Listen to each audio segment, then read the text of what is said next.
हनुमान ये नाम सुनते ही शक्ति और भक्ति की एक तस्वीर मन में बन जाती है ना? लेकिन क्या हो अगर मैं ये कहूं कि एक समय ऐसा भी आया जब वो खुद अपनी ही शक्ति के समुंदर में डूब रहे थे। सोचिए जरा, क्या होता है जब कोई जिसके पास अनंत बल हो वो अपनी ही शक्ति को भूल जाए। ये सिर्फ एक कहानी नहीं है, ये उस एक पल का राज है जब पूरा ब्रह्मांड एक महानायक के जागने का इंतजार कर रहा था। ये सुंदरकांड की वो कहानी है, हनुमान जी की उस भूली हुई शक्ति की वो गाथा जिसके बिना रामायण का मकसद ही अधूरा रह जाता। एक पल के लिए सोचिए, सामने एक विशाल गरजता हुआ समंदर है। लहरें चट्टानों से टकराकर मानो दहाड़ रही हैं, और उस पार है लंका, जहां माता सीता इंतजार कर रही हैं। और इस किनारे पर श्री राम की पूरी वानर सेना खड़ी है, लेकिन हर चेहरे पर एक खामोशी है, एक डर है। कोई 10 योजन छलांग लगा सकता था तो कोई 60। अंगद, जामवंत जैसे बड़े बड़े योद्धा अपनी अपनी ताकत का हिसाब लगा रहे थे, लेकिन समंदर की विशालता के सामने हर कोई खुद को बहुत छोटा महसूस कर रहा था। मतलब इतने सारे महावीर, और फिर भी श्रीराम का काम रुक गया था। पता है दूरी कितनी थी? 100 योजन। अगर आज के हिसाब से देखें तो लगभग 1300 किलोमीटर। इतनी लंबी दूरी जिसे सिर्फ हवा ही पार कर सकती थी।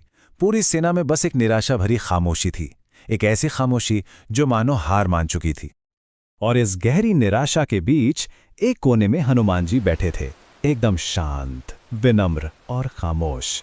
उन्हें देखकर ऐसा लग रहा था मानो उन्हें खुद की असीम शक्ति का जरा भी अंदाजा ही नहीं है। आंखें बंद थीं और मन बस अपने प्रभु श्री राम के चरणों में लगा हुआ था। और ठीक तभी उस निराशा से भरे सन्नाटे को एक भारी अनुभवी आवाज ने तोड़ा। वो थे रीछराज जांबवंत।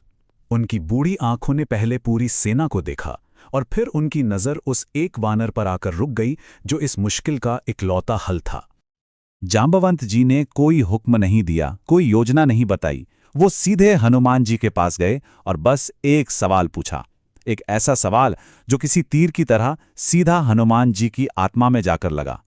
हे पवन पुत्र, क्या तुम भूल गए कि तुम कौन हो? उन्होंने याद दिलाया वो बचपन, जब खेल खेल में सूरज को एक मीठा फल समझकर मुंह में रख लिया था। उन्होंने याद दिलाई हनुमान जी की असली शक्ति, जिसे एक श्राप की वजह से वो तब तक भूले हुए थे जब तक कोई उन्हें याद न दिलाए। देखिए, जांबवंत जी उन्हें कोई नई ताकत नहीं दे रहे थे, वो तो बस हनुमान जी की सोई हुई आत्मा को जगा रहे थे। और फिर हनुमान जी और जांबवंत के बीच उस संवाद में वो शब्द कहे गए जिन्होंने इतिहास की दिशा ही बदल दी।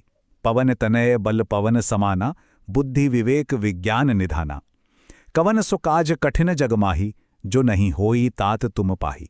मतलब, हे पवन पुत्र, तुम्हारा बल तो खुद पवन जैसा है, बुद्धि विवेक और विज्ञान के तुम भंडार हो। दुनिया में ऐसा भला कौन सा मुश्किल काम है जो तुमसे ना हो सके? ये सिर्फ शब्द नहीं थे, ये वो चाबी थी जिसने हनुमान जी की भूली हुई शक्ति के ताले को खोल दिया था। ये एक मंत्र था जिसने एक भक्त के अंदर सोए हुए भगवान को जगा दिया। और ये सुनते ही हनुमान जी के अंदर जैसे एक चेतना का विस्फोट हुआ। स्मृति वापस आई और उनका शरीर बढ़ने लगा। देखते ही देखते उनका आकार एक सोने के पर्वत जैसा विशाल हो गया। आंखों में एक अलग ही तेज था और मकसद शीशे की तरह साफ था, प्रभु राम का काम पूरा करना है। सोचिए, कैसे बस एक पल में नजरिया बदल गया। जो समंदर कुछ देर पहले एक नामुमकिन बाधा लग रहा था, अब वो प्रभु श्री राम का काम पूरा करने का एक रास्ता बन गया। तो असल में समस्या कभी समंदर था ही नहीं। समस्या तो अपने ऊपर शक करने की थी, आत्मसंदेह की थी। रामायण से मिली ये प्रेरणा, सुंदरकांड की ये कहानी आज भी उतनी ही सच्ची है।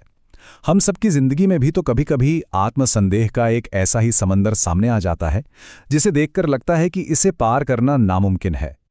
हनुमान जी की ये कथा हमें सिखाती है कि हम सबके अंदर भी एक असीम शक्ति सोई हुई है। बस जरूरत है अपने जांबवंत को ढूंढने की। वो कोई गुरु हो सकता है, कोई दोस्त, कोई किताब, या शायद हमारे अंदर की ही आवाज जो हमें याद दिलाए कि हम कौन हैं। ये कहानी सिखाती है कि विनम्रता का मतलब अपनी शक्ति को भूलना नहीं, बल्कि उसे एक बड़े मकसद के लिए इस्तेमाल करना है। तो अगली बार जब जिंदगी की कोई चुनौती एक बड़े समंदर की तरह सामने खड़ी हो, तो खुद से एक सवाल जरूर पूछना कि क्या हम सच में कमजोर हैं या बस अपनी असली शक्ति को भूल गए हैं? कौन है वो जांबवंत जो हमें याद दिलाएगा कि हम कौन हैं? जय बजरंग बली।